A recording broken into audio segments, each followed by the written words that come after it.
রাঙ্গুনিয়ার ইসলামপুরে জোয়ারি নিজামুদ্দিনের চাঁদাবাজিতে অতিষ্ঠ জনগণ।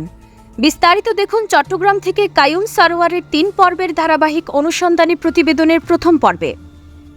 উত্তর চট্টগ্রামের রাঙ্গুনিয়া উপজেলার ইসলামপুর ইউনিয়নের সাহেবনগর গ্রামে বেড়ে ওঠা জোয়ারি লেদুর ছেলে নিজামুদ্দিন এখন চাঁদাবাজির এক ভয়ঙ্কর নাম।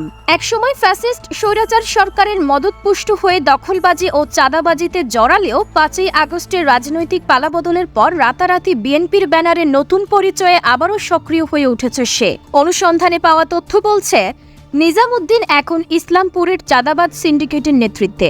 স্থানীয় কঙ্কর ব্যবসায়ী ইসমাইল কোম্পানি, কুখ্যাত সন্ত্রাসী আব্দুল আজিজ মানিক ও সিএনজি ড্রাইভার ইব্রাহিমকে সঙ্গে নিয়ে মঘাইচড়ি থেকে রানীরহাট ব্রিজ পর্যন্ত এলাকায় মাদক, চোরাই, বার্মিজ, চাইনিজ, সিগারেট, অবৈধ পণ্য পাচার নিয়ন্ত্রণ করছে এই চক্র।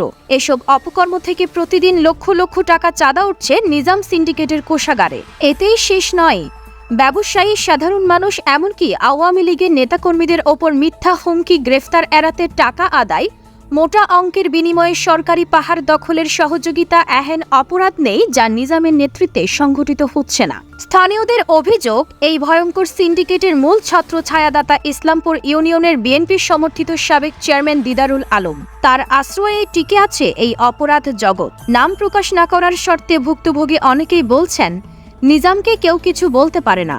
সে যে রঙেই থাকুক, চাঁদাবাজি থেকে কমিশন বাণিজ্য সবই চলে নির্ভয়ে। পট পরিবর্তনের পর আত্মগোপনে যাওয়া ইসলামপুর ইউনিয়নের সাবেক আওয়ামী মেম্বার কালাম মাস্টারও মোটা অঙ্কের অর্থ দিয়ে এই সিন্ডিকেটের ছায়ায় পুনরায় পাহাড় দখল করে ৫তলা ভবনের নির্মাণ চালিয়ে যাচ্ছে। রূপ বদলানো এই চাঁদাবাজ নিজামুদ্দিনের পেছনে কারা কারা তাকে প্রশ্রয় দেয়, কাদের স্বার্থে তার মতো অপরাধীরা রক্ষা পায়, তা জানতে চোখ রাখুন অগ্রযাত্রার অনুসন্ধানী প্রতিবেদনের দ্বিতীয় পর্বে।